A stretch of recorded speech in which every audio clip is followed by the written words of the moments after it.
Buenos días, Dios. Reflexión del Evangelio del día por Monseñor Luis José Rueda Aparicio, arzobispo de Bogotá y primado de Colombia. Abre tu corazón a la palabra de Dios.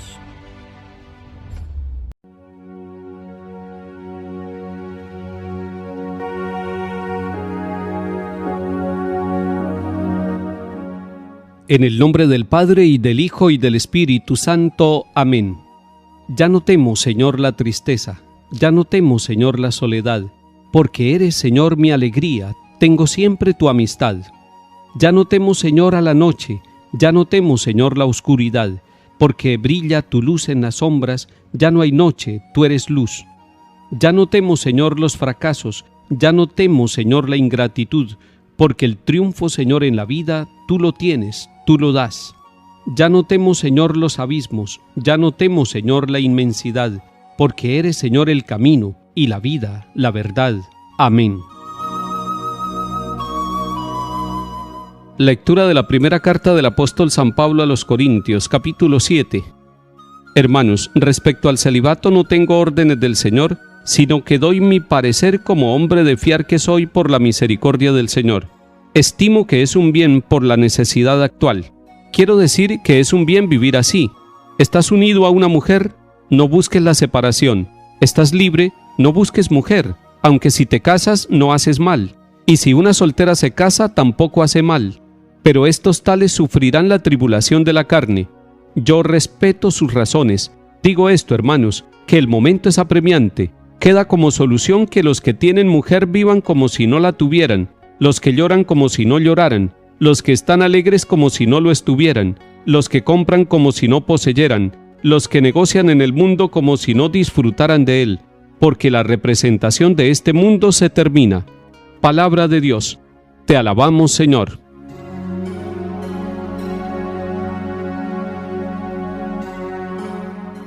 San Pablo con esta carta nos está evangelizando y está evangelizando a su comunidad de Corinto con un tema especial, la sexualidad, la vida moral de la sexualidad de cada uno de nosotros los bautizados.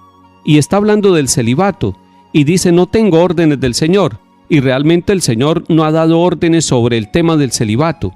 Entonces algunos preguntarán por qué el celibato dentro de la iglesia. ¿Por qué los sacerdotes viven célibes? ¿Por qué no se casan, sabiendo que el matrimonio también es un sacramento que santifica?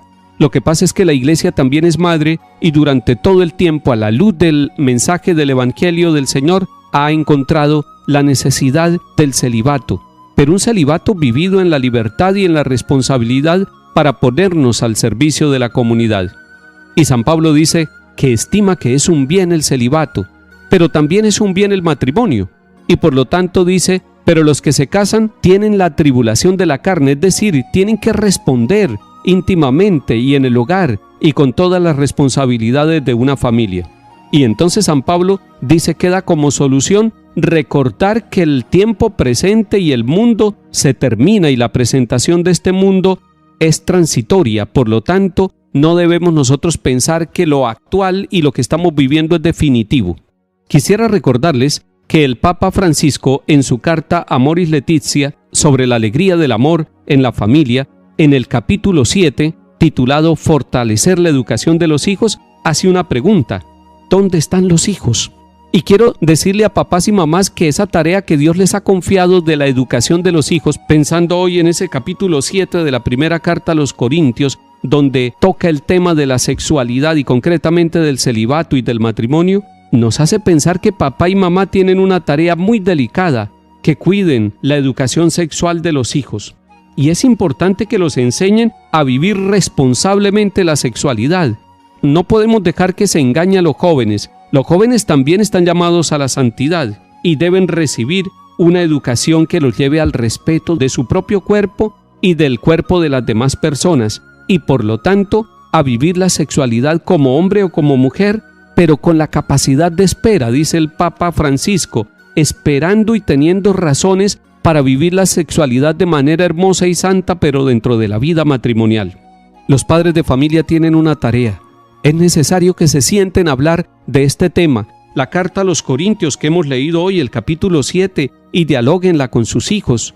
y dialoguen también este 7º capítulo de la carta del Santo Padre, de la carta Amoris Laetitia, para que puedan hablar con ellos de un tema tan delicado. A veces a los papás les da pena, se ruborizan hablar de este tema y los hijos también. Y a veces delegan este tema para que otros formen a los hijos en el tema de la ética, de la responsabilidad sexual y de la espiritualidad de la sexualidad. Y sin embargo, la mejor escuela de educación en este campo sigue siendo el hogar, sigue siendo la familia. Allí se descubre la manera de ser persona, de ser varón o de ser mujer, con todas las cualidades, con todas las responsabilidades que el Señor nos da. Cuiden a los hijos de la pornografía. La pornografía es un virus que daña a jóvenes y adultos. La pornografía se burla del cuerpo humano. La pornografía quita un valor tan grande que hay en cada uno de nosotros, que es el pudor. Ojalá que ustedes hablen del tema de la pornografía, no para amenazar a los hijos, sino para prevenirlos, para que no caigan en esa esclavitud que los lleva a irrespetar el cuerpo propio y el de los demás, olvidando que nosotros, como nos va a decir San Pablo en estos días, somos templo del Espíritu Santo.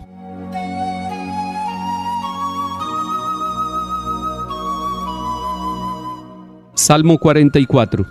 Escucha, hija, mira, inclina el oído, olvida tu pueblo y la casa paterna. Prendado está el rey de tu belleza, póstrate ante él, que él es tu Señor. Ya entra la princesa bellísima, vestida de perlas y brocado. La llevan ante el rey con séquito de vírgenes, la siguen sus compañeras. Las traen entre alegría y algazara, van entrando en el palacio real. A cambio de tus padres tendrás hijos que nombrarás príncipes por toda la tierra. Lectura del Santo Evangelio según San Lucas, capítulo 6.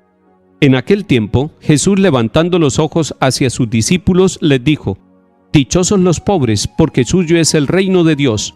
Dichosos los que ahora tienen hambre, porque quedarán saciados. Dichosos los que ahora lloran, porque reirán. Dichosos ustedes cuando los odien los hombres y los excluyan y los insulten y proscriban su nombre como infame por causa del Hijo del Hombre. Alégrense ese día y salten de gozo, porque su recompensa será grande en el cielo. Eso es lo que hacían sus padres con los profetas. Pero ay de ustedes, los ricos, porque ya tienen su consuelo. Ay de ustedes los que ahora están saciados, porque tendrán hambre. Ay de los que ahora ríen, porque harán duelo y llorarán. Ay, si todo el mundo habla bien de ustedes. Eso es lo que hacían sus padres con los profetas falsos. Palabra del Señor. Gloria a ti, Señor Jesús.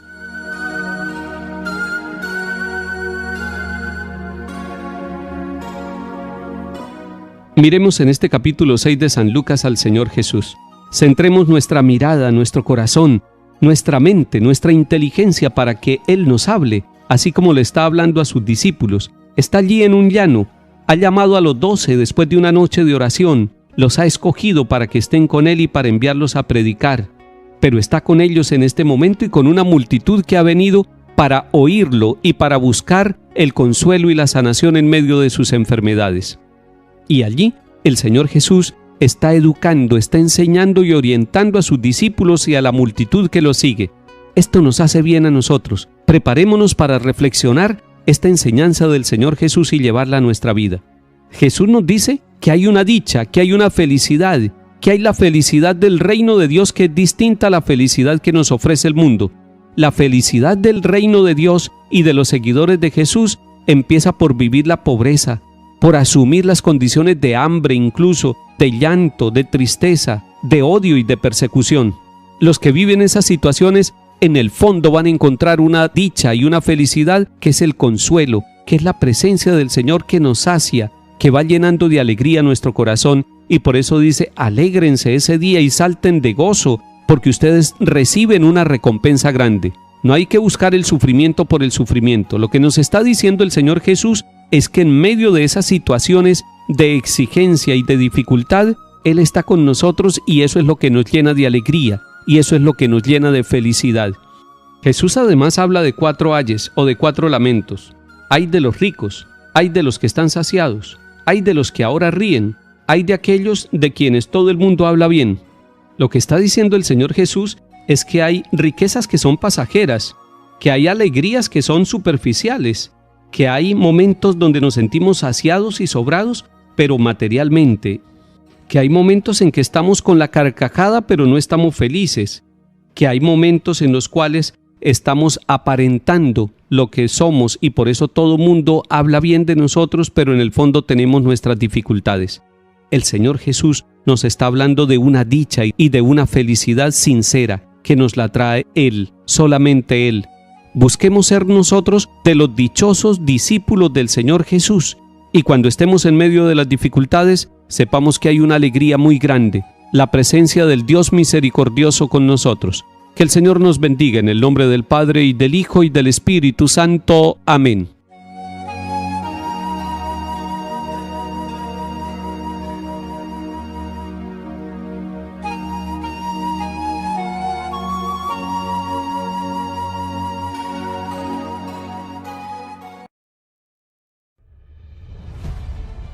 Buenos días, Dios. Reflexión del Evangelio del día por Monseñor Luis José Rueda Aparicio, arzobispo de Bogotá y primado de Colombia. Abre tu corazón a la palabra de Dios.